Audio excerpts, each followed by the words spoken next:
Buenos días y bienvenidos a Iceberg de Valor, el podcast de inversión basado en el Value Investing.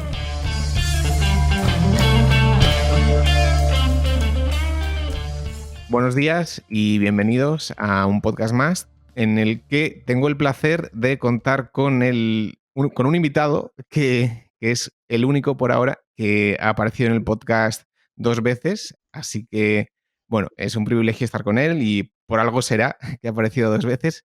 Así que, bueno, bienvenido, Miguel Rodríguez.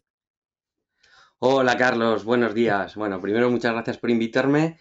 Ya veo, no lo sabía, pero es un privilegio para mí el haber podido estar aquí 2 veces, con lo cual encantado. Ya sabes que es un Sí. placer y valoro tremendamente lo que haces y si además es para hablar de vino, bodegas e inversiones, pues todavía con más razón. O sea, estoy muy contento. Genial. Sí. Bueno, la vez que hablamos fue hace, creo que 2 años y medio, así, por Bilbao. Mm. Y bueno, allí bueno, nos comenzaste todos tus orígenes y todo. Pero bueno, ¿podrías decir un poco qué haces hoy en día y tus roles en los diferentes equipos que participas? Sí, bueno, un poco y sobre todo en lo que tiene que ver con este podcast, ¿no? Ya lo hablamos la primera vez que estuvimos. Bueno, soy consejero y también accionista de Cola Capital SICAV. Bueno, ya lo comenté un poco y tampoco me quiero extender mucho, pero bueno, yo a Marga Rigaseit y a David Aguirre los conozco en 2009. Bueno, nos vamos conociendo, vamos haciendo el caldito a fuego lento, que es como nos gusta a nosotros hacer las cosas. Y bueno, lo que nos hemos ido dando cuenta es que tenemos muchas cosas en común en lo personal y también a la hora de ver las inversiones. Con lo cual, bueno, al final pues hemos ido integrándonos. Bueno, en su día tuve el privilegio de que me pidieran ser consejero de la SICAV, que es una SICAV abierta que lleva cotizando en el MAP en España del año 2007, o sea, es de las históricas, SICAV abierta, en la que puede invertir cualquiera. Y, y bueno, un poco de esa relación, pues también asesoro a GESIURIS en los sectores agroalimentario, agua y energía, un poco por esta relación que te conozco, que te comento.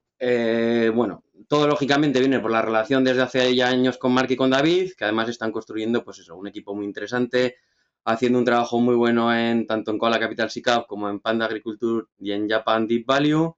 Y además yo creo que están construyendo un equipo muy, muy interesante. O sea, está Gabriel Colominas, que es analista, que lleva ya algo más de 5 años trabajando en este equipo y bueno, que es una pasada verlo trabajar y el conocimiento que tiene. También está Luis Torras, con el que ya llevamos trabajando juntos varios años y que además recientemente ha sido nombrado consejero también de Cola Capital.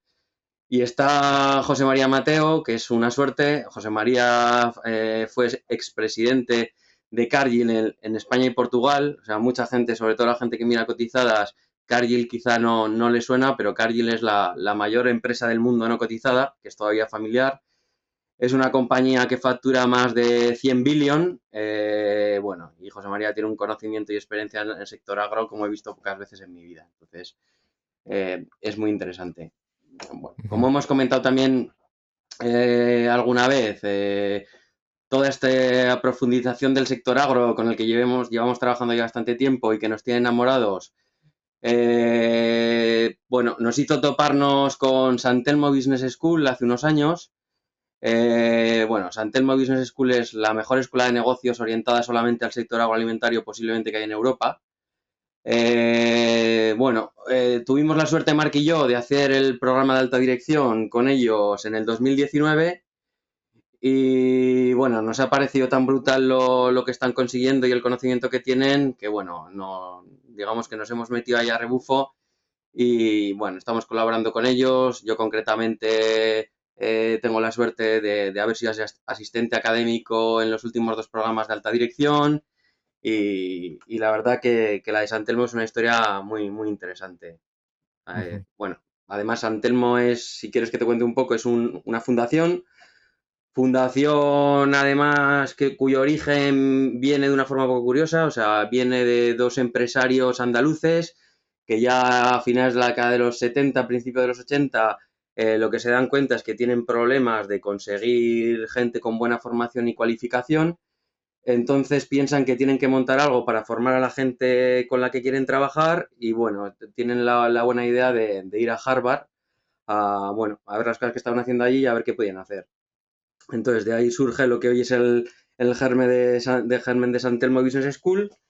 Además, que solo orientado al nicho del sector agro, mediante el método del caso, que aquí, bueno, lo hace Harvard y también aquí en España lo hace el IES y lo hacen ellos, que al final para mí me parece posiblemente la mejor metodología de aprendizaje que hay, ¿no? O sea, al final es, para que haya un caso, como digo yo, tiene que haber un asesinato, o sea, tiene que ser una empresa real que tenga un problema o que lo esté teniendo en ese momento, y bueno, una serie de empresarios muy cualificados lo que hacen es discutir el caso primero en equipo, luego se discute con un profesor que te cuenta el caso y por los últimos 40-45 minutos ya viene el protagonista a contarte pues qué es lo que hizo, qué es lo que está haciendo, con lo cual es muy interesante. De hecho, recomiendo que todo el mundo que esté en el sector agro que hable con ellos porque ya te digo, a nivel de formación es brutal lo que tienen montado. Ujú. Bueno, pues súper interesante, súper interesante. Y además de eso, eres de La Rioja y te gusta el vino y bueno, pero además de eso, eres un experto en inversión, en todo lo que tiene que ver con el vino.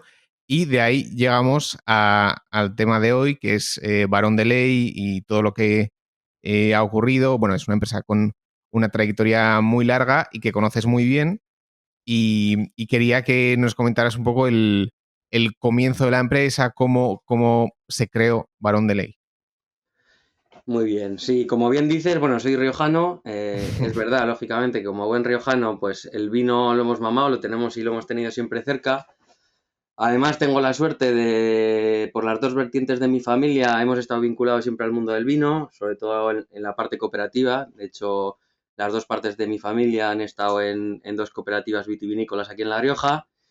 Y bueno, como al final te rodeas con mucha gente del sector, tienes amigos del sector y a mí me gusta siempre analizar todo lo que tiene que ver con inversiones, pues lógicamente, pues esto es algo que me ha interesado desde hace mucho tiempo.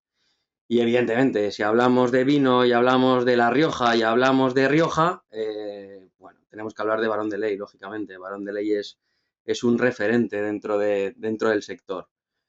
Además es un caso un poco curioso porque tiene mucho de atípico. O sea, Barón de Ley yo lo considero una bodega moderna, que tiene apenas unos 30 años, o sea, no tiene más. O sea, en un sector donde hay numerosas bodegas centenarias con marcas consolidadas, pues no, tiene mucho mérito, ¿no? Que en este sector que además es hipercompetitivo, donde sobre todo todas estas bodegas más recientes lo tienen muy complicado porque ya hay muchas otras bodegas que le llevan pues muchas décadas de ventaja y que ya tienen mercados consolidados, pues que al final una bodega entre comillas moderna sea capaz de conseguir lo que ha conseguido Barón de Ley, pues tiene mucho mérito. O sea, nosotros ya concretamente, que conocemos muy bien la compañía y somos inversores desde hace muchos años, y además incluso te diría que es uno de los mayores casos de éxito de este país e incluso es una gran desconocida, porque yo creo que hay mucha gente que no conoce la historia de Barón de Ley.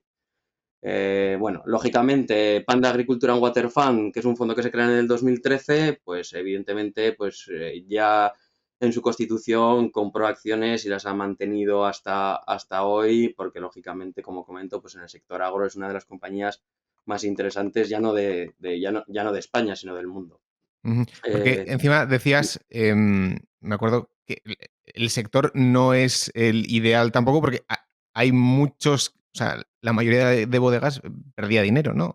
Según me comentabas. Eso es, sí, para que te hagas una idea, bueno, ya que hemos hablado de San Telmo, el miércoles dimos el caso de Vega Sicilia, que es un caso muy interesante, y tuvimos la suerte además de estar con Pablo Álvarez, que es el CEO bueno, y accionista, y nada, él lo dijo muy claro, o sea, la realidad es que el 80% de las bodegas pierde dinero o apenas gana dinero.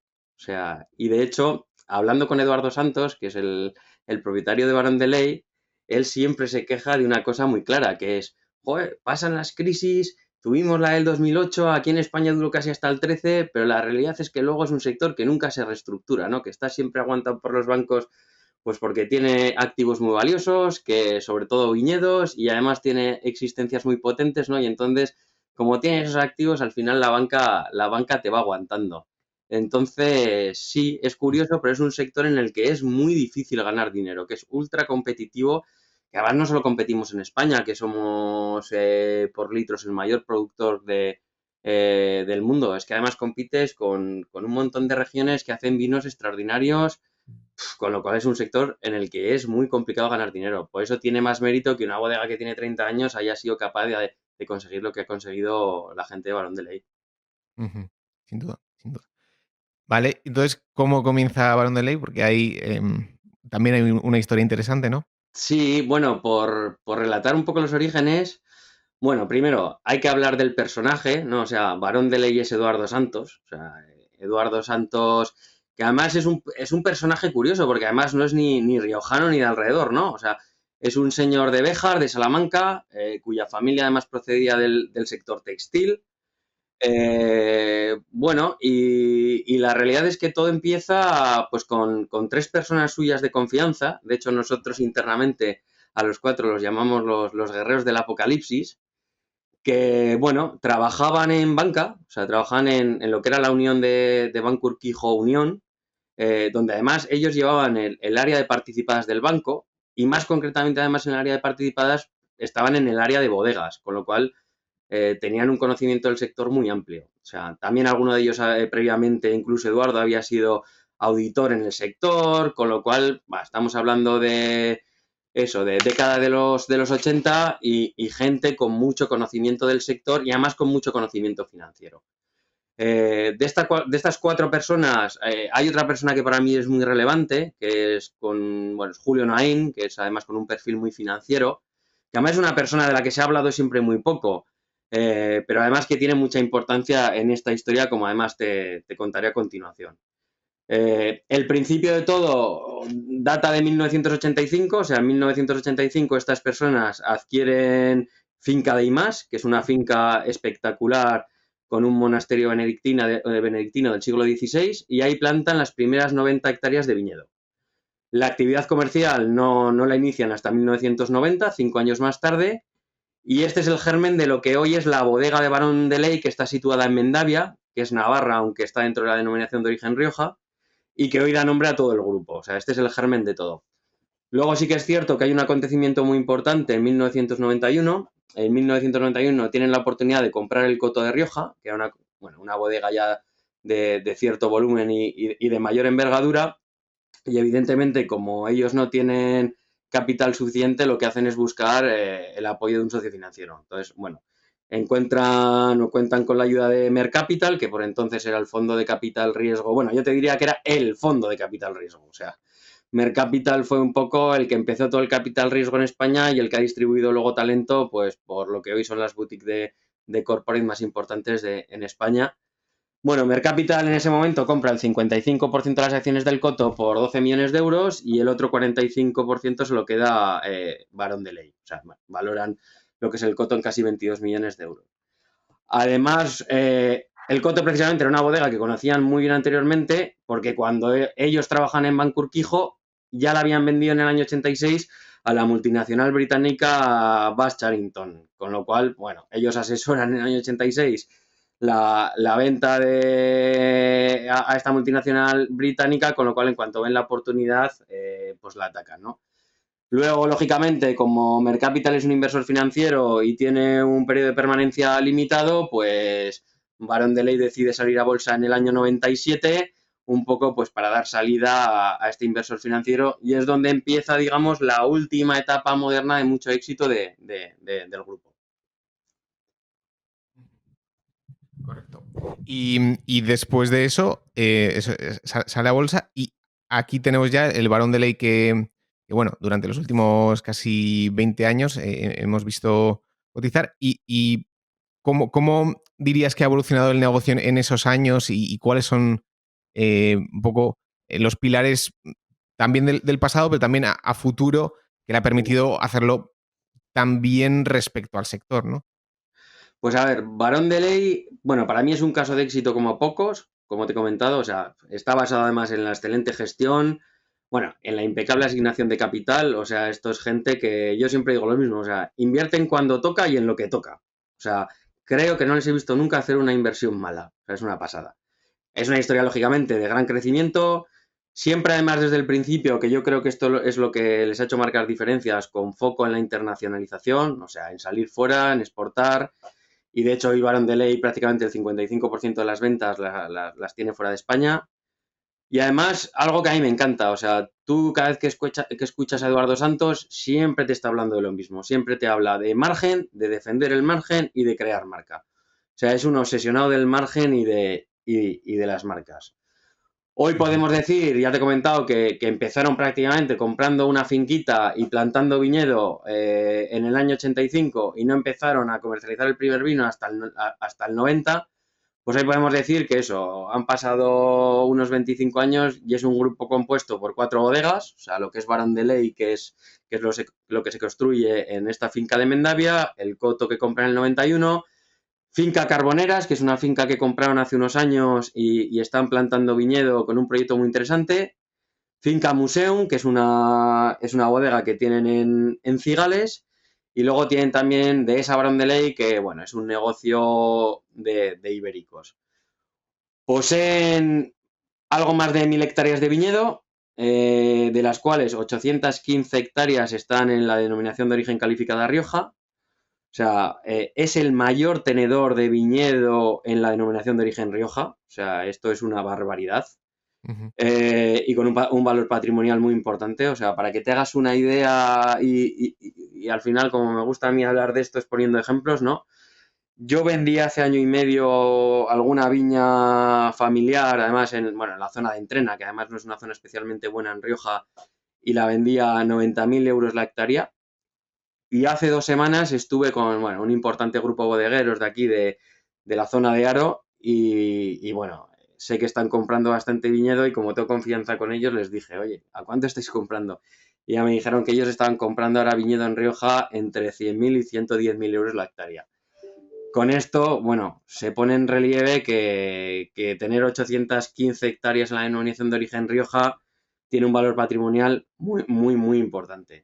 Ujú. Hoy es un grupo que factura alrededor de los 100 millones de euros, que tiene una EBITDA de más de 30 y te genera un flujo de caja, por ejemplo, en el año 2020, que ha sido un año regular, pues ha tenido un flujo de caja libre de prácticamente 22 millones y además con un gran crecimiento. O sea, para que te hagas una idea, Barón de Ley después de Pernod Ricard, que Pernod Ricard es una multinacional inmensa de bebidas espirituosas y tiene una división de vino. O sea, Pernod Ricard en Rioja yo creo que estará facturando 130, 140 millones de euros.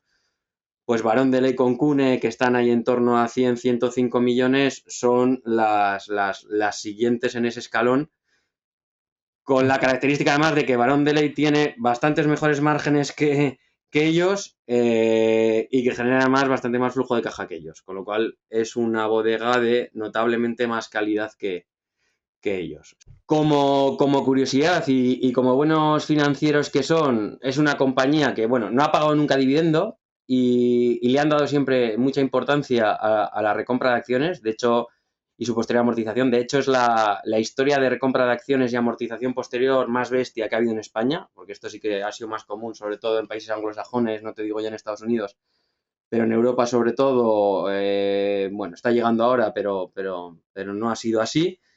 Y bueno, como anécdota para que esto se entienda bien, pues Eduardo Santos desde el año 2006, prácticamente en 14 años, hasta hace un par de años, pues simplemente con esta técnica de recomprar acciones en el mercado y amortizarlas, pasó de tener el 26% de la compañía al 49%. O sea, y además, lo bien que lo ha hecho la compañía se entiende perfectamente cuando dices, oye, en prácticamente 14, 15 años, yo he podido pasar como máximo accionista de un 26 a prácticamente un 50, he invertido en CAPEX, tanto de expansión como de mantenimiento, he conseguido poseer más de 1.000 hectáreas de viñedo y encima puedo decir que hoy tengo una caja, un excedente de caja de 191 millones de euros.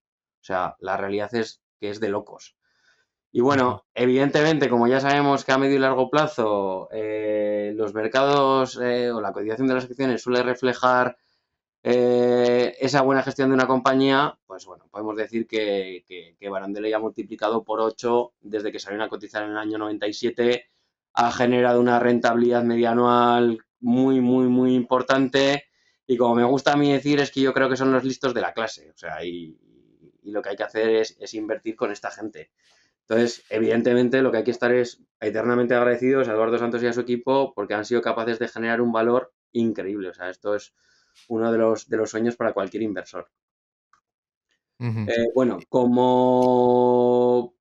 bueno, por comentarte un poco más, que creo que es interesante, sobre todo, creo que han sido muy buenos en esa alocación de capital que comentábamos, y de hecho estuvieron una serie de años donde no veían tan claro por dónde crecer, y desde hace pues 4 años pues están volviendo a invertir de forma más o menos importante. O sea, recientemente acaban de completar, bueno, han doblado la bodega de Barondeley, que es la bodega donde ellos hacen, digamos, el vino más premium, los reservas y grandes reservas, donde han hecho una inversión de 12 millones de euros.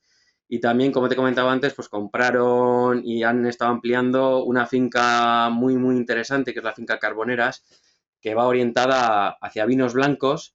Y para que te hagas una idea, en Rioja lo que más crece precisamente son los blancos. Los blancos están creciendo a doble dígito. Y claro, Barandeley actualmente tiene una cuota de mercados en vino blanco de Rioja de un 20%. O sea, uno de cada 5 vinos blancos de Rioja que se venden en el mercado son de Barandeley. O sea, por hablar un Ujú. poco también de su contabilidad, pues bueno, son ultra conservadores contablemente hablando, siempre las existencias las tienen valoradas a precio de coste, las amortizaciones de las barricas y otros activos siempre lo hacen lo antes posible. Bueno, tienen un parque de barricas de más de 100.000 barricas, se gastan cada año entre 4 y 6 millones de euros en CAPEX en esta renovación de barricas, lo que te comentaba, o sea, son los listos de la clase. Sí que es cierto que, como he comentado, tienen una caja neta de algo más de 190 millones y ellos siempre ya desde hace mucho tiempo han tenido entre ceja y ceja la compra de otras compañías.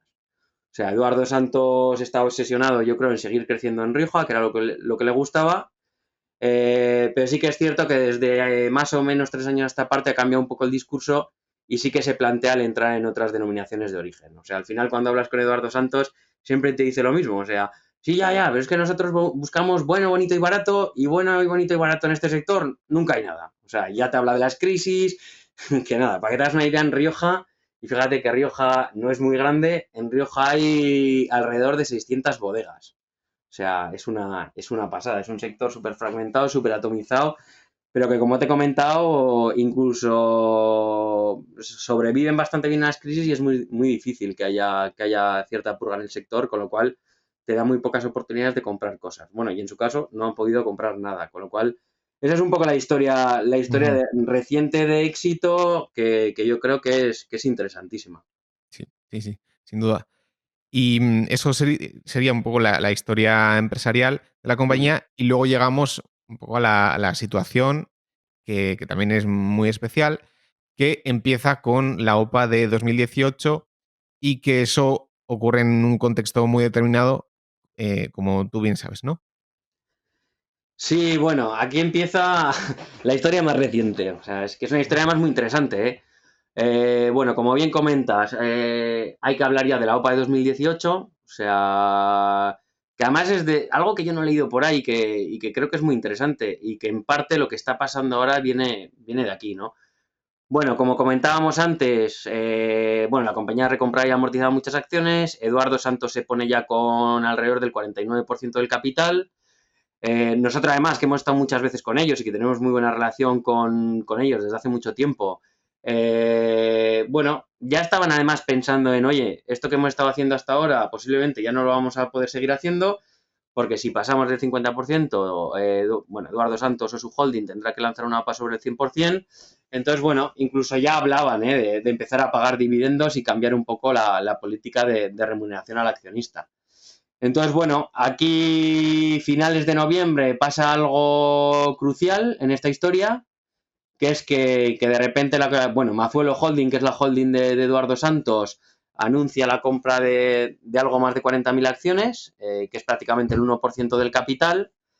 Que bueno, de estas prácticamente, de estas 40.000 acciones, 38.000 acciones se las compra a Julio Naín, por eso hablaba al principio de que Julio Naín me parece una persona muy relevante, bueno, en toda la historia de la compañía y también en lo que estamos viviendo ahora. Bueno, le compra 38.000 acciones a un precio de 109 por algo más de 4 millones de euros. Y bueno, luego arrastra la posición porque él estaba cotizando alrededor de 108,50, entonces compra pues lo que ya quedaba en 108,50 y 109 y compra prácticamente 41.000 acciones. Además, Julio Naín ya pocos meses antes creo que estaba reordenando la participación en la compañía. Bueno, se ve en la CNMV como ya había donado acciones y bueno, estaba reestructurando su participación. Entonces, bueno, por las circunstancias personales que sean, pues Eduardo Santos tiene que comprar prácticamente este 1% a uno de estos amigos infatigables con los que empezó la aventura y es precisamente cuando se encuentra que pasa del 50% y la ley de OPAs le exige lanzar pues una OPA sobre el 100% del capital. Esta OPA, y nosotros lo hemos hablado muchas veces con ellos, evidentemente no tenía el ánimo de excluir a Brown de cotización de bolsa. O sea, ellos querían seguir cotizando, les parece muy interesante cotizar en un mercado organizado y de hecho, vamos, yo creo que está claro. O sea, para que te hagas una idea de esto, no hay ni un informe de valoración. O sea, cuando alguien presenta una oferta, siempre la acompaña de un informe de valoración. Pues nada, Eduardo Santos, que creo que esta ley no le gusta demasiado, simplemente lo que pide es una fairness opinion, o sea, una opinión positiva a Renta 4. Bueno, que Renta 4 le dice que cree que esta valoración puede ser interesante, pero ya te digo, no hay un informe de valoración, nadie presenta un informe de valoración. Entonces, bueno, ya dice mucho de que no había ánimo de comprar una participación, o sea, era una OPA obligada por cómo está la ley de OPAs. Sí que es cierto que aquí pasa algo muy relevante. Si nos acordamos, justo el último trimestre de 2008 fue un trimestre muy malo en los mercados financieros. O sea, las bolsas cayeron fuerte. De hecho, el último trimestre más o menos cayeron en torno a un 20%, especialmente diciembre. Y entonces, Eduardo Santos creo que aquí se equivoca y lo que hace es dar liquidez a todos los fondos que quieren salir. Claro, tenemos un mercado cayendo fuerte, en un trimestre te cae un 20%, muchos de los fondos que estaban encantados con esta generación de valor en Barón de Ley lo que ven es, oye, tengo aquí una OPA, tengo alguien que me da el dinero a 109, tengo gangas en el mercado porque el mercado está cayendo, oye, voy a aprovechar y voy a coger este dinero para comprar otras cosas y si tengo que volver a Barón de Ley, ya volveré porque tiempo tendré, ¿no? En estas, pues gente como Bestinver o Pueri, que es la gente de Mayoral, que tiene un family office muy bien gestionado, Santander, Magallanes, Iván Martín y compañía, y Fidelity, pues le venden las acciones. Entonces, claro, al final de la OPA yo creo que él consigue un porcentaje bastante mayor del que pretendía. Entonces, esto es lo que empieza a marcar el escenario futuro y dónde nos vemos ahora. Ujú. Y comentabas también, ¿no? Que en la Junta del 2019, pues, bueno, se detecta un cambio, ¿no? Que antes nunca se hablaba de excluirla de bolsa y, ¿no? En la Junta del 2019 ya más, ¿no? Sí, bueno, como te comento, la OPA es finales de noviembre del 18. Ujú. Y bueno, la siguiente junta que tenemos es en junio del 19, donde acudimos, porque llevamos muchos años acudiendo a las juntas de Barón de Ley, y ahí sí que se nota un cambio de argumento total. O sea, de hecho, él ya habla de que es una empresa de tipo familiar, que ya no es tanto una empresa pública cotizada. Luego hay una anécdota que yo creo que es interesante contar. O sea, es la primera vez que yo veo a su mujer y a algún miembro de su familia en la junta. De hecho, además yo me enteré de que era su mujer porque les ayudé yo a sentarse. O sea, eran, me acuerdo, dos señoras ya de cierta edad que, bueno, que preguntaban un poco que dónde se ponían, dónde no se ponían. Yo entonces no sabía quién eran, pero bueno, les dije que se podían sentar sin problema en la primera fila y luego ya me enteré, pues eso, que eran miembros de la familia, con lo cual ya te vas dando cuenta, ¿no? O sea, Eduardo Santos, que al principio, digamos, era su proyecto, evidentemente él no tenía patrimonio para lanzar una OPA sobre el otro 50% de que, bueno, por el que había lanzado la OPA de exclusión y lógicamente tiene que financiar esta parte, que además se lo financiaba muy bien financiado CaixaBank.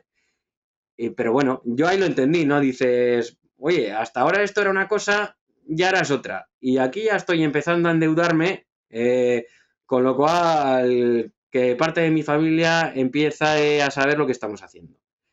Ujú. Bueno, lógicamente en esa OPA ya se les pregunta por la exclusión y de hecho ya Eduardo Santos no lo descartaba. Te hablaba de que dependía de la liquidez de la compañía, que a él le gustaría seguir en bolsa. Incluso llegó a sugerir que evidentemente la CNMV, pues por encima de un porcentaje, les aconsejaba excluir las acciones de cotización. Ujú. Nosotros, como ya te he comentado, que tenemos muy buena relación con ellos, bueno, les pedimos por favor que poder estar 10 minutos, un cuarto de hora después de la junta con él, y lo conseguimos. Y bueno, fue básicamente una conversación pues para agradecerle como siempre todo lo que habían hecho por los accionistas, pero por favor que se tomara un tiempo antes de excluir la cotización de la compañía y que valorara diferentes alternativas, porque nosotros lo que queríamos era seguir siendo accionistas. Entonces, ahí sí que vimos ya un cambio significativo en la compañía. Ujú. Ujú.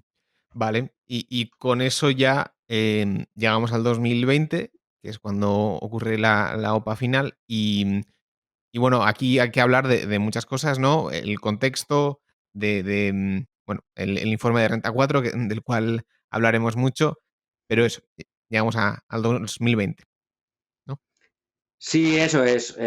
Bueno, lo que ocurre el año pasado, en el año 2020, es que nos encontramos pues que en julio, pues en plena pandemia, pues lógicamente aparece otra OPA, una OPA de exclusión ya de la compañía, al mismo precio que la OPA del 2018, a 109 euros por acción. Además, bueno, ya creo que he dicho varias veces en este podcast que esta gente son de los listos de la clase y como son los listos de la clase, pues evidentemente esto fue una oferta oportunista, aprovecharon la pandemia y el COVID, y creo que era el momento para realizar la OPA exclusión y así poder justificar mejor pues una oferta baja, trabajar sobre una hipótesis de crecimiento ultraconservadora. Bueno, y pues eso, consiguen lanzar una OPA sin prima, al mismo precio de la del 2018.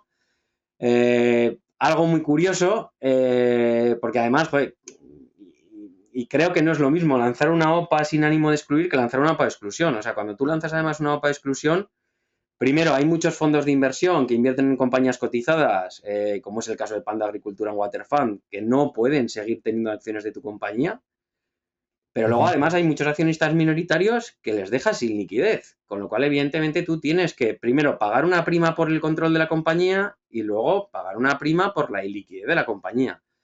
Bueno, ya no te Ujú. cuento que evidentemente habían pasado 2 años, la compañía seguía generando una caja tremenda y bueno, ni siquiera habían actualizado ese precio.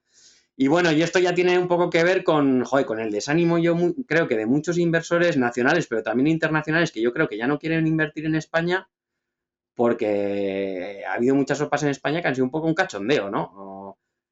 Lo hablaba el otro día con Gabriel Colominas y con Marc. Creo que en Panda desde 7 años ha habido 21 OPAs en cartera, con una prima media de en torno al 35%. Las únicas compañías donde no ha habido prima han sido dos españolas, que han sido Cune, que hablaremos luego un poquito de ella, y es esta de Barón de Ley. Con lo cual, jolín, creo que hay cosas que no pueden pasar. Ujú. Entonces, bueno, y bueno, sí, y aquí tenemos el famoso informe de Renta 4, porque como así antes te he dicho que en la OPA de 2018 no hubo un informe de valoración, ahora sí que Renta 4 hace un informe de valoración, bueno, que está cuadrado a martillazos. Entonces, Ujú. bueno, si quieres hablamos un poco de este Sí, no, informe o lo sí, planteamos como te sí, sí, parezca. un poco. Y un poco la idea es que, el precio ya estaba dado y a ver qué se puede hacer, ¿no? Para llegar a ese precio y que les costó, ¿no? O sea, que al final por comparables, bueno, tú lo contarás mejor, ¿no? Por comparables, por flujos de caja, pues que les cuesta llegar. Sí, bueno, a ver, primero quiero comentar que el informe de Renta 4 es un muy buen informe, ¿eh? O sea, de hecho, a toda la gente que quiera aprender sobre valoración, le recomiendo que lo estudie, ¿eh? O sea, es un muy buen informe que está muy bien hecho, ¿eh? Claro, el problema que tiene es que excluyen todos los métodos de valoración que no les favorecen, que se quedan con el método de valoración de descuentos de flujos de caja y que lo cuadran a martillazos. O sea, ese es mm. el problema. O sea, aquí empiezan un poco por el final, oye, ¿qué numerito quiero que salga? Y oye, ¿qué variables tengo que tocar y cómo tengo que tocarlas para conseguirlo? O sea, esto es un poco el informe de valoración de Renta Sí, 4. Además, sí es cierto que el informe de Renta 4 no toca alguno de los aspectos que yo creo que son muy relevantes. O sea, hemos hablado antes, ¿no? Oye, Barón de Ley posee 1.000 hectáreas de viñedo. O sea, 815 hectáreas en Rioja y 192 en Cigales. O sea, esto es un patrimonio tirando por abajo de 70 millones de euros. Tienen 4 bodegas. Tienen unas existencias de una de ventas. O sea, tienen 100 millones de euros en existencias. Y tienen, a día de hoy, tienen algo más de 190 millones en caja. O sea, si metes la caja, las existencias y el valor de viñedo, tienes que Barón de Ley, solo por esto, vale alrededor de 370 millones de euros y la oferta 109 está valorando la compañía en unos 450 millones. Y es una empresa que, es más, que en 2020, habiendo venido una pandemia y parecía que se acababa el mundo, que te ha generado casi 30 millones de EBITDA y 22 millones de flujo de caja libre. O sea, ujú, es que son una máquina. Tienen un parque de barricas de más de 100.000 unidades. Bueno, y de ujú. esto no habla el informe de Renta 4. Pero bueno. Ya, ya. Y luego, Ya, bueno, si quieres que empecemos a hablar un poco de eso, de valoración por comparables, por hablar un poco, si quieres, eso, comentamos, bueno, parte de lo que es el informe de valoración, que un punto importante es bueno, operaciones similares comparables en el sector, que ujú, ha habido dos, porque tenemos la suerte además de que ha habido en los últimos 5 años y medio, dos OPAs sobre dos compañías, dos bodegas de Rioja que cotizaban en bolsa y ya no cotizan. Y bueno, si te parece, pues podemos hablar un poco sí, de ellas. sí, ¿no? Cune y Bodegas Bilbaínas, ¿no? Eso es. Em, que bueno, también tienen su aquel, ¿no? Que son casos particulares, pero ¿qué nos puedes decir de estas comparables? Pues sí, a ver, bueno, Cune es otra compañía que conocemos muy bien, porque Cune lo mismo. Cune era una de las primeras posiciones de Panda Agricultura en Water Fund. Cune hay una OPA en noviembre del 2015. Es una OPA también donde nos opusimos y también dimos bastante guerra. Fue una OPA a 16,99 sobre el 17,20% del capital que los tres primeros accionistas no poseían. Fue, curiosamente, como he comentado antes, otra OPA sin prima. Y bueno, a mí este informe también me parece un poco de cachondeo. O sea, para que te hagas una idea, utilizaron información financiera de 232 días antes a la presentación de la OPA, o sea que casi había pasado un año, porque Mm, bueno, eran los informes financieros que les convenían para sacar el precio. Es más, en este periodo ellos habían incrementado ventas nada más y nada menos que un 46%, también entre otras cosas porque muy inteligentemente compraron una distribuidora en Japón que se llama Mikuni Wines, que representa pues ahora algo más del 20% de las ventas de Cune, y también compraron la participación que no tenían, que creo recordar que era en torno al 49% de Bodegas Contino, que es una de las mejores compañías y mejores marcas que hay en Rioja. Bueno, por comentarte para que te das una idea, el informe de valoración, bueno, te hablaba de un flujo de caja real en el periodo de 2 millones, cuando si hubieran cogido el último periodo era de casi 8 millones.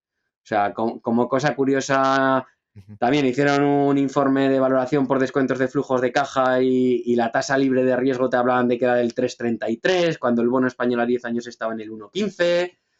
Bueno, además la parte de descuento de flujos de caja de Mikuni Wines te la ponían al 4% cuando los tipos en Japón y Mikuni Wines solo vende en Japón estaban al cero. Te ponían una tasa impositiva de impuestos del 24% cuando tú analizabas la tasa real de Cune de los últimos 10 años y esa tasa impositiva real no llegaba al 15%. Bueno, y ya algo muy gracioso es que incluso uno de los consejeros y máximos accionistas había comprado acciones a un precio superior al precio de la OPA de exclusión en el año previo. O sea, la propia ley de OPAs te dice que si alguno de los consejeros compra acciones de una compañía cotizada, marca precio en una OPA futura. O sea, hasta eso se pasaron por el forro. O sea, y Ya. bueno, y como chascarrillo, y bueno, como no nos oye mucha gente y te lo voy a contar a ti, hay algo curioso y que nunca hemos hecho público, y es que, bueno, cuando una compañía lanza una OPA de exclusión, es la propia compañía la que compra con su caja o con deuda las acciones de la compañía, y lo normal, lógicamente, es, oye, que compren las que los accionistas le vendan, pero que lógicamente luego esas acciones las amorticen, ¿no? Y lógicamente acabes beneficiando de forma proporcional a todos los accionistas. Pues Cune, que evidentemente fue la propia compañía la que compró bueno, lo que los accionistas minoritarios quisieron vender, vendió, o sea, recompró esas acciones y en lugar de amortizarlas, posteriormente y ya excluida de cotización, se las vendió a los tres mayores accionistas. Lógicamente perjudicando a los minoritarios, Sí, sí. que todavía hay minoritarios que tienen en torno al 9% de la compañía, aunque no cotice, pero perjudicando lógicamente, pues si a mí si amortizas las acciones que has recomprado, pues oye, de forma proporcional vas a favorecer a todos los accionistas, pero si luego esas acciones lógicamente se las vendes a los tres mayores accionistas, lo que estás haciendo es subir la participación de esos accionistas en detrimento de los minoritarios. Entonces, bueno, que quede como chascarrillo y como anécdota, que esto es algo que muy poca gente sabe, pero bueno, como nosotros tenemos acceso a información, pues es algo que conocemos. O sea, bueno, para hablar de un poco más de Cune, Cune era una bodega similar a Barón de Ley. O sea, Barón de Ley tiene unos márgenes de EBITDA sobre ventas de forma permanente en torno al 32-33%, que es una barbaridad. O sea, es la compañía una de las compañías que mejores márgenes tiene en el sector. Y el margen de EBITDA sobre ventas de los 5 años previos en Cune era en torno a esos niveles. Sí que es cierto que ya al día de su exclusión el margen había bajado hasta un 22%, y a día de hoy el margen de Cune está en un 15-16%, que es prácticamente la mitad del que tiene hoy Barón de Ley. O sea, y Cune, bueno, Cune sí que es una bodega que hay mucha gente muy conocida, bodega centenaria, muy interesante. Por entonces, Cune, además, por ponerlo en perspectiva y comparar, tenía 325 hectáreas de viñedo en Rioja, hoy tiene alrededor de 525. Y ya hablando un poco de múltiplos, en Cune pagaron 14,4 veces EBITDA. En Barón de Ley, con la oferta de la OPA de exclusión de julio del 2020, nos pagaban 7,9 veces. O sea, fíjate lo que estamos hablando, es prácticamente la mitad. Y es más, en Cune, perdón, sí que hicieron algo que creo que es muy interesante, que es que dejaron una puerta abierta a los minoritarios para que pudieran vender las acciones sin EDIE. O sea, todavía hoy, más de 5 años después de la exclusión, Cune está comprando acciones al que las quiera vender a un múltiplo de 11,11 veces EBITDA. Creo que es muy interesante, pero como comprenderás, está muy alejado de las 7,9 veces que nos quieren pagar en Barón de Ley. Y luego, bueno, el caso de bodegas bilbaínas es un caso, bueno, también curioso, pero con otras connotaciones. O sea, aquí directamente, bueno, Carlyle, uno de los grandes del capital riesgo mundial, compra al grupo Codorniu, y Codorniu, lógicamente, era el máximo accionista de Bodegas Bilbaínas. Bodegas Bilbaínas era una bodega muy pequeñita cotizando en Corros en Bilbao, bueno, que muchas veces ni cruzaba. Codorniu tenía el 6%, o sea, le quedaba, había un free float del 6%, con lo cual, bueno, en octubre del 2018 se hace una primera OPA a 7,18 euros por acción, y 4 o 5 meses más tarde, curiosamente, suben la oferta a 16,50 euros por acción. O sea, no hay ningún comunicado a la Comisión Nacional del Mercado de Valores, nadie explica nada, pero de repente en 4 meses suben la oferta un 129%. O sea, se Se dice pagaron pronto. 9,6 veces EV/EBITDA, o sea, y bueno, es una bodega que tiene márgenes de EBITDA sobre ventas de un 26-28, que tiene algo menos de calidad que Barón de Ley, que es más pequeña, con mucho menos viñedo propio. Pero bueno, ya empezamos a ver aquí que pasan cosas un poco raras, ¿no? O sea, tienes una OPA de exclusión en bodegas bilbaínas y sin explicar a nadie nada, en 4 meses subes la oferta a un 129%. O sea, nosotros entendemos que aquí pues es bastante probable que alguien de la CNMV pues intervine y dijo, oye, mira, lo que vais a pagar por esto es una barbaridad, y no tiene mucho sentido. Pues esos son, bueno, el informe de Renta 4 habla de estas dos operaciones, y lo curioso es que son operaciones que si las comparamos con la valoración que quieren pagarnos en Barón de Ley, pues es que, vamos, creo que Barón de Ley tiene una posición bastante más competitiva que estas compañías, y están pagando múltiplos notablemente menores. Ujú. Y por eso mismo no se quedan con este método, ¿no? O sea, Eso es, sí, eso es. Al final se quedan con el método, pues eso, que pueden construir a martillazos, como veremos un poquito más tarde. mm, mm, que es el de flujos de caja y un poco aprovechan el COVID, ¿no? Y bueno, el poder dar esas estimaciones súper conservadoras, ¿no? Sí, luego si quieres te cuento un poco el método de flujos de caja, que yo creo que igual hasta merece la pena que lo dejemos para el final, porque como estamos hablando un poco de múltiplos por comparables, Ujú, sí que Renta 4 con muy buen criterio lo que utiliza es otro método que lo que te incluye es, oye, pues ya que estamos comparando valoraciones por múltiplos comparables, pues vamos a compararlo con las compañías del sector vitivinícola que cotizan en bolsa, que hay unas cuantas. ujú. Correcto, correcto. Pero, y vamos, en la tabla al final nadie estaba al múltiplo que estaba Barón de Ley, ¿no? O sea, no es ya solo Cune ni bodegas bilbaínas. Ya. Nada, este caso es todavía más sangrante, o sea, este es peor. O sea, para que te hagas una idea, Renta 4 en esta valoración por comparables de compañías vitivinícolas cotizadas solo incluye 6 compañías, que además Ujú, son las compañías que cotizaban a múltiplos más baratos. O sea, para que te hagas una idea, comparan Barón de Ley con un par de compañías pequeñas chilenas, una australiana, otra de Nueva Zelanda y una italiana. Que bueno, de estas dices, bueno, por mercados y por tipos de vino, pues oye, seguramente con chilenas, con compañías australianas o de Nueva Zelanda, pues Barón de Ley, bueno, se parece relativamente poco. Y bueno, por lo menos lo compara con una italiana, que ya estamos hablando de bodegas del Nuevo Mundo, bueno, que esto puede tener más sentido. Pero es que además, en este informe se deja algunas compañías, se deja 6 7 compañías que sí que son comparables con Barón de Ley. O sea, se deja alguna otra compañía italiana como por ejemplo Italian Wines, que es una compañía bastante conocida, se deja alguna compañía francesa y es más, por dejarse se deja hasta bodegas riojanas. O sea, tenemos cotizando en la bolsa española una bodega que es Bodegas Riojanas, que fundamentalmente es un negocio Rioja, o sea, fíjate si puede ser comparable, pues Bodegas Riojanas no aparece en este informe. O sea, es tan paradójico que acaba ocurriendo esto.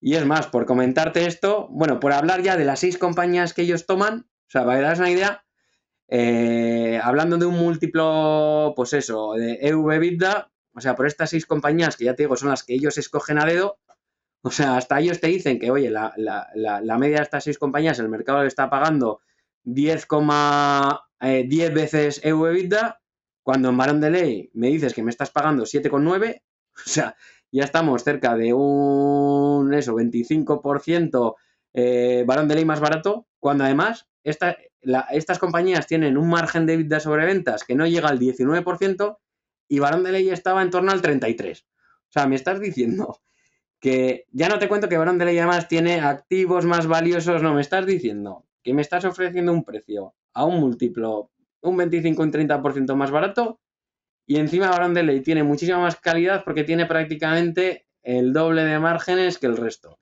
Y esto, bueno, creo que la gente esto lo entenderá muy rápido. Evidentemente, los márgenes es un síntoma muy claro cuando estás comparando compañías de un mismo sector que te indican la calidad de una compañía. Lógicamente, yo pagaré un múltiplo más alto por una compañía que tenga mayores márgenes, porque ahí me está indicando muchas cosas, pues me está indicando que esta compañía tiene ventajas competitivas, que tiene ciertas barreras de entrada, luego habrá que ver cuáles.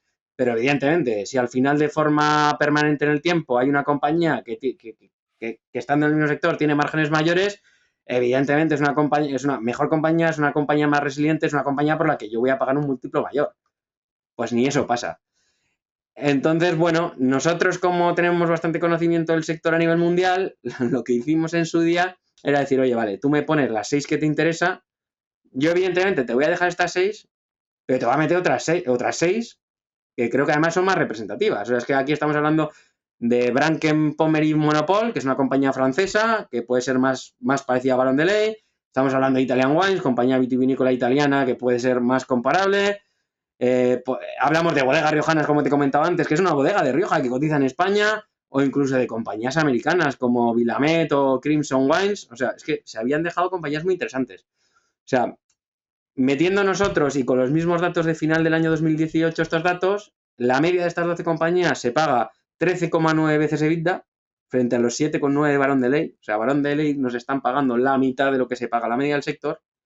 Y hablando de márgenes, como hemos hecho anteriormente, metiendo estas 12 compañías, el margen de la media es 16,9 veces versus casi un 33% de Barón de Ley. O sea, es una barbaridad. O sea, en Barón de Ley nos quieren pagar la mitad cuando tiene el doble de margen. O sea, que venga alguien y entienda esto porque yo no lo entiendo. O sea, igual que hablábamos antes, que si hablábamos de múltiplos por operaciones comparables dentro del sector, esto no tenía ni pies ni cabeza.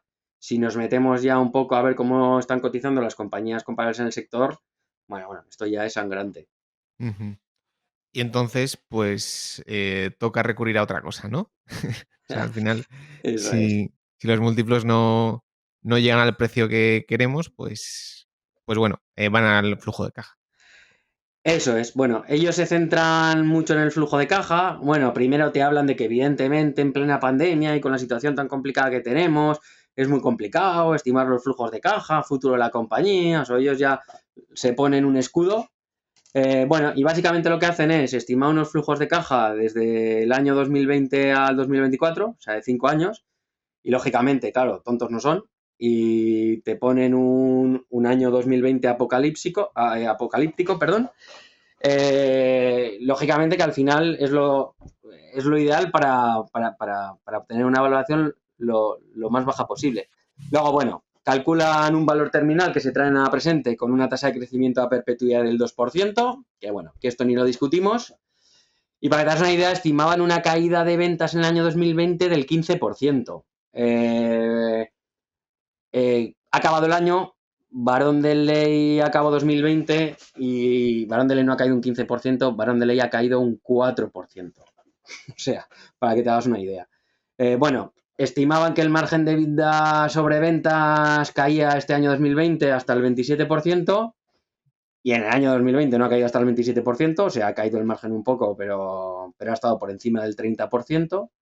Y de hecho es más, en ese estudio de flujos de caja, ellos no pensaban conseguir este margen con el que ya acabaron en 2020 hasta prácticamente 2023. O sea, es una barbaridad. Y luego un punto que a nosotros, joder, nos ha molestado bastante es la tasa de descuento. O sea, lo de la elaboración por descuentos de flujos de caja es muy interesante, está muy bien, es muy bonita, es muy científica, pero no vale para nada. O sea, al final es tan sensible a la tasa de descuento que apliques que no vale para nada.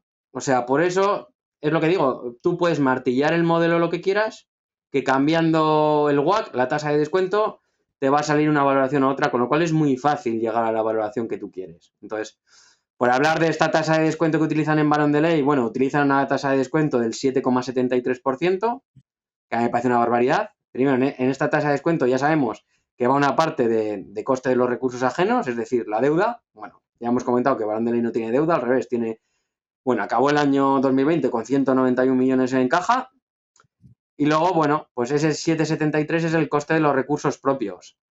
Bueno, para calcular esto, lógicamente, aquí hay algo muy controvertido, que igual que en la OPA de Cune hablábamos de que se habían ido por las ramas, pues aquí estimaban una tasa libre de riesgo del 2,90. Ya sabemos bueno, que la tasa libre de riesgo, bueno, es el bono a 10 años normalmente. Bueno, ahora esto sería más discutible con la deuda que tienen los gobiernos, pero bueno, ellos te estiman una tasa libre de riesgo del 2,90 cuando el bono español a 10 años estaba en el 0,30 en julio del año pasado. Y si te quieres ir al 30 años, oye, pues nos vamos al bono español a 30 años. Joder, es que el bono español a 30 años estaba en el 1%. O sea, simplemente tocando esto, bueno, a ellos este método les da una evaluación de 105,70 euros por acción. Y claro, dice, no, es que encima estamos siendo generosos, te estamos pagando 109 cuando en el método por descuentos de caja esto sale 105. Vale, es que ajustando simplemente esto, la tasa libre de riesgo, nos da una valoración cercana a 160 euros por acción.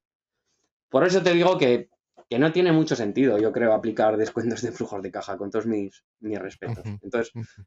bueno, es un poco donde estamos. Sí, sí. Bueno, y eso fue el informe de Renta 4 que, que bueno, luego llega, bueno, esto se tuvo que aprobar en una junta, ¿no? La junta de septiembre, Ujú. que, bueno, me imagino que fue más crispada que otras veces, ¿no? Em, y estuvisteis, ¿no? Sí, sí, exactamente. Bueno, la OPA, como hemos comentado, es julio del 20. De hecho, fíjate, que estamos hablando prácticamente en julio del 21 y todavía no tenemos una resolución en esta OPA. Es la primera vez en la historia que yo veo que sin haber un problema de competencia, una OPA tarda en tener una resolución un año. Yo no la había visto nunca. Y sí, la Junta de septiembre de 2020, evidentemente, la OPA de exclusión se aprueba porque Mazuelo Holding, Eduardo Santos, tiene la mayoría, con lo cual no hay problema, pero bueno, es un buen foro y además es gente que te escucha, ¿eh? Es interesante. Eduardo Santos, nosotros intervenimos, además fuimos, bueno, estuvimos, además fue Marc, fue David, fue Gabriel y estuve con ellos, además intervenimos todos. Eduardo Santos se refugiaba lógicamente en que Renta 4 tiene mucho prestigio y, oye, que creen en su valoración, que además habían sido generosos con la oferta, tal y como estaba el tema de la pandemia. Y bueno, le hablamos un poco de eso, que además el informe de Renta 4 pues, no tiene en cuenta los activos. Bueno, y incluso Eduardo Santos, yo creo que ya en un delirio llegó a decir que los terrenos en esa circunstancia, tal y como estaban, que casi eran un pasivo, ¿no? Pues bueno, ya cuando te dicen que Viñedo en Rioja, estas 815 hectáreas que están pagadas son un pasivo en lugar de un activo, pues bueno, ya te tienes que reír. Entonces, bueno, sí, fue tensa, fue interesante, fue divertida. Nosotros íbamos a defender los intereses lógicamente, de los partícipes y poco más. Ujú, ujú.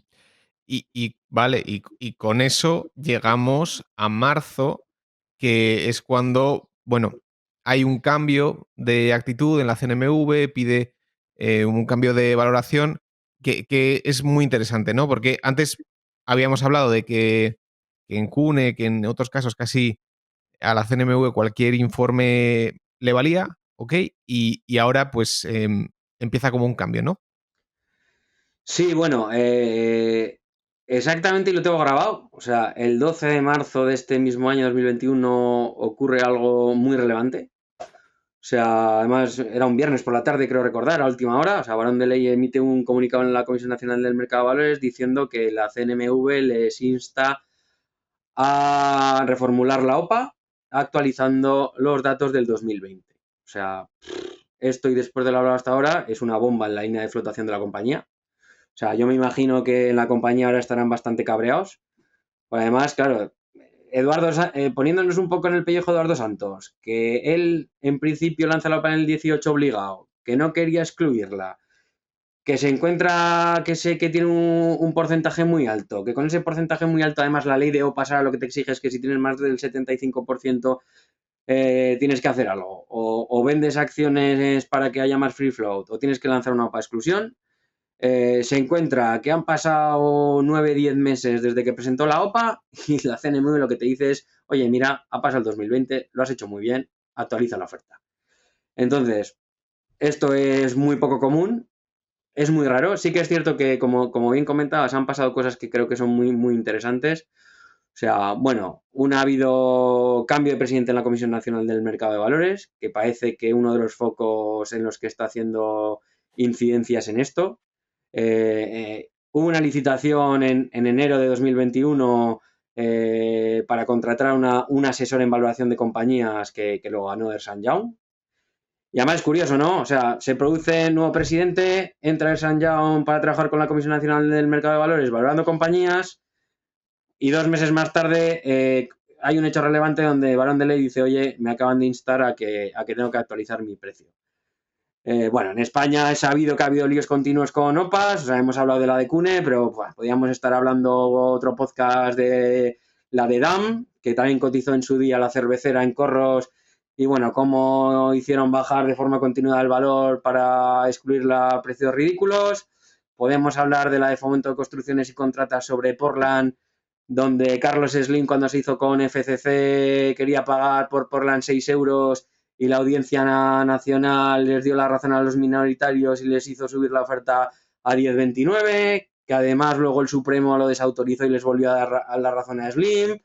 Bueno, aumentos en los precios de las OPAs, por ejemplo, de Natra, de General Alquilar de maquinaria, la comentaba anteriormente en Bilbaínas. O sea, sí que parece que hay cierto run de que algo está cambiando. Entonces, sí, parece que hay cambios. Y luego, ya volviendo un poco a lo que a nosotros nos interesa más, claro, a ver cómo la CNMV, después del año 2020 que ha hecho Valorant de Ley, que ha sido espectacular, o sea, traga con la OPA de julio de 2020. Es que es imposible, o sea, es lo que hemos hablado antes.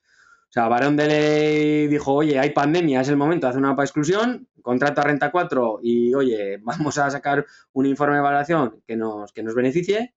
O sea, ya te digo, las ventas, para que te das una idea, ellos estiman unas ventas en 2020 de 85 millones, o sea, una caída versus 2019 de casi el 11%, y al final tienen unas ventas de por encima de 96 millones. O sea, las ventas han caído un 4. O sea, ellos esperaban hacer una EBITDA con el informe de Renta 4 de 23 millones y han hecho un EBITDA de 29. Pero lo que es más sangrante es que ellos esperaban en ese informe de Renta 4 de julio acabar con un flujo de caja de 3,2 millones y han acabado 2020 con un flujo de caja real de 21,7. O sea, el informe de evaluación de descuento de flujos de caja empezaba por este flujo de caja.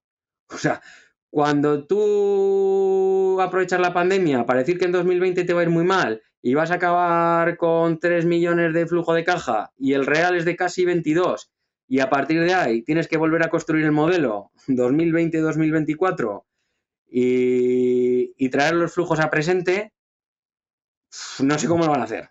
Pero lo tienen, creo que muy complicado. Primero, porque lo han hecho muy bien, porque son muy buenos. Y además tienen otro problema, que es que la compañía lo ha hecho también en 2020, que la compañía ha generado casi 19 millones más de caja. O sea, estos 19 millones más de caja son como 4,74 euros por acción. O sea, ya para empezar, sobre la oferta que tú me hiciste en 109, que eran con fecha de 31 de diciembre del 19, ya tenemos cerca de 20 millones más de caja. Y eso son casi 5 euros por acción.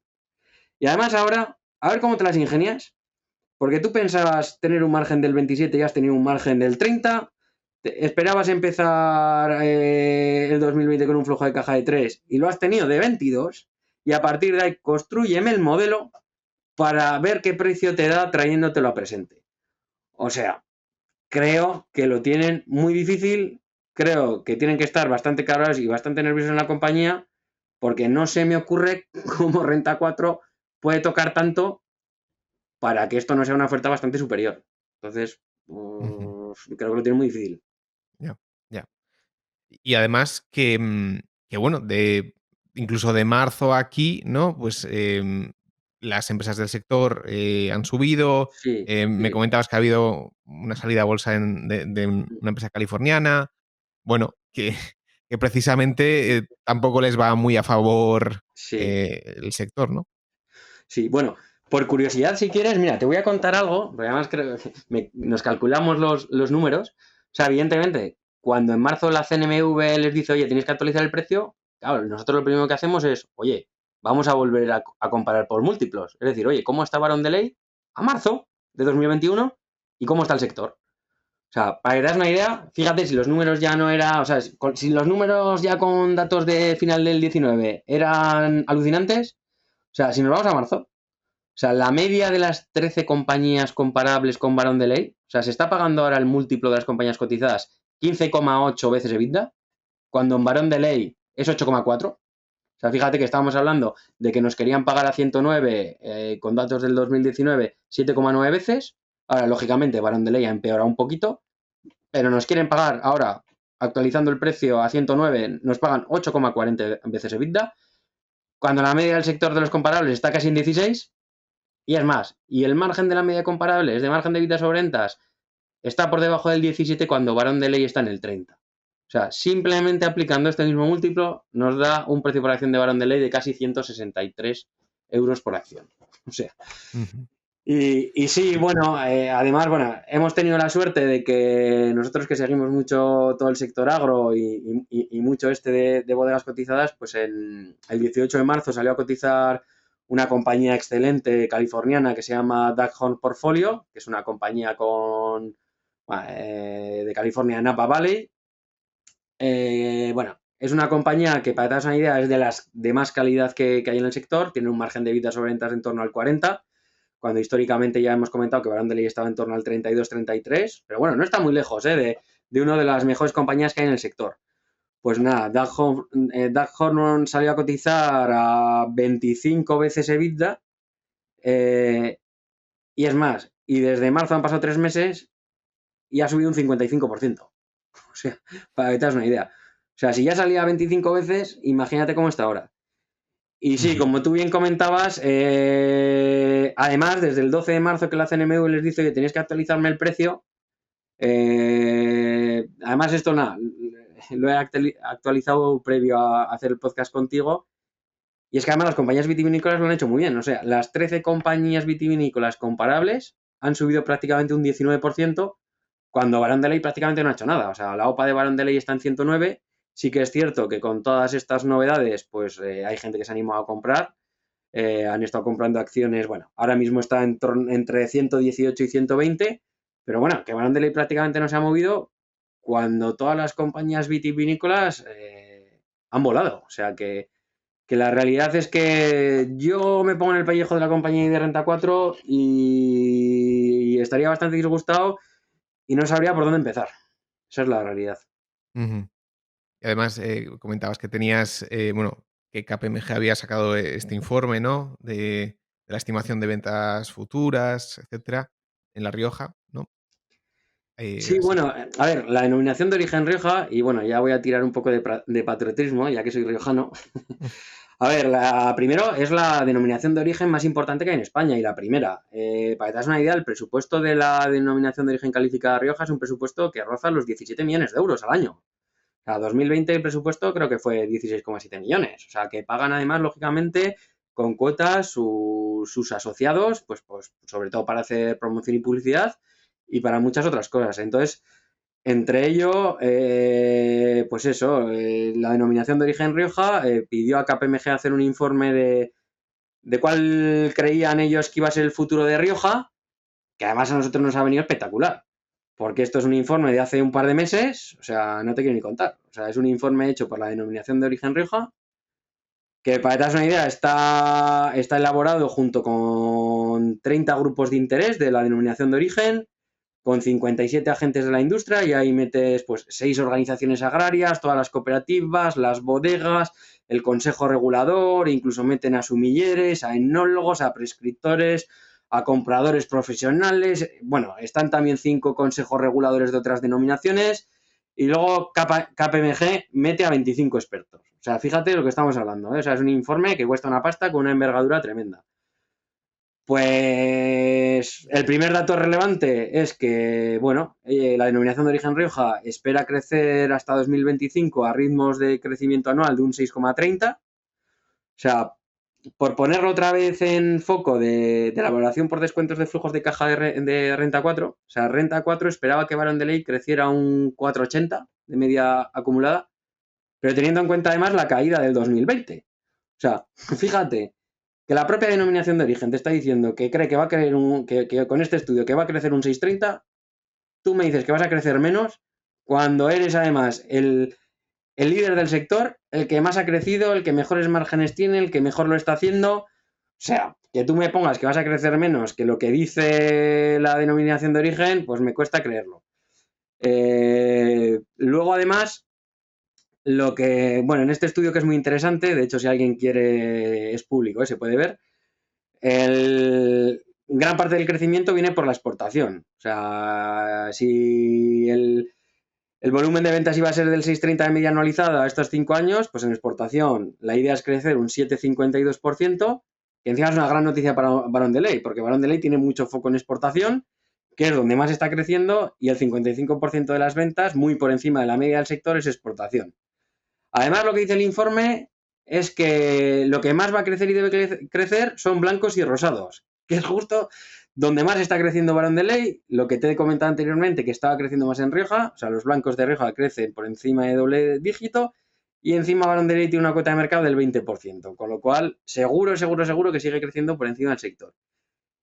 Y además se da la curiosidad de que el año 2020, que la denominación de origen Rioja ha caído prácticamente un 11% en ventas y Barón de Ley solo ha caído un 4%, lo que demuestra que en Barón de Ley siguen siendo los listos de la clase. Es más, los reservas y los grandes reservas han crecido de forma notable el año 2020 a pesar del coronavirus.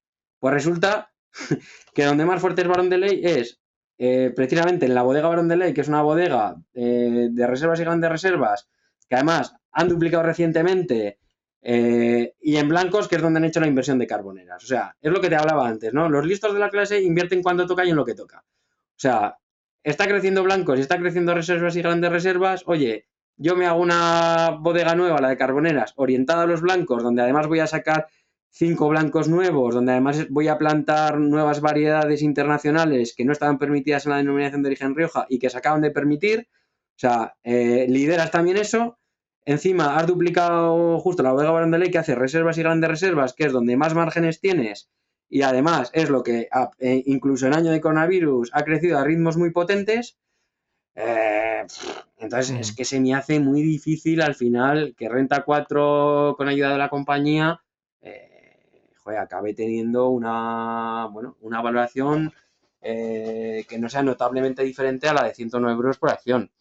Y luego ya esto a nivel personal, algo que además a mí me tiene muy cabreado, es que creo que esto tiene que cambiar. O sea, al final, Barón de Ley contrata a Renta 4 como valorador independiente. Resulta que lanza una oferta para excluirla de cotización que perjudica a los accionistas minoritarios y lo pagan todos los accionistas minoritarios. Porque al final el dinero, el que paga Renta 4 por hacer el informe, es Barón de Ley. Y los accionistas de Barón de Ley son Eduardo Santos y los minoritarios. Con lo cual, los minoritarios están pagando un informe de valoración que va contra ellos. Entonces, no sé, a esto habría que darle también una vuelta. Ya, ya. Bueno, veremos cómo acaba esto. Como tú dices, no lo tienen fácil para mantener el precio. Así que, bueno, a ver qué nos deparan los siguientes meses. Y bueno, con esto terminamos el podcast. Sí, Carlos, pues Sí, nada, agradecerte, muchas gracias como siempre, es un placer y más de hablar de cosas que me gustan mucho. Nada, como tú dices, esto tendrá más capítulos, o sea, sí. están en una encrucijada muy complicada. Pronto tendremos noticias y bueno, veremos porque dará de sí. Vale. Bueno, muchas gracias, Miguel. Es un placer escuchar a expertos hablar de lo que saben, así que hasta otra. Muchas gracias, Carlos, y hasta cuando quieras.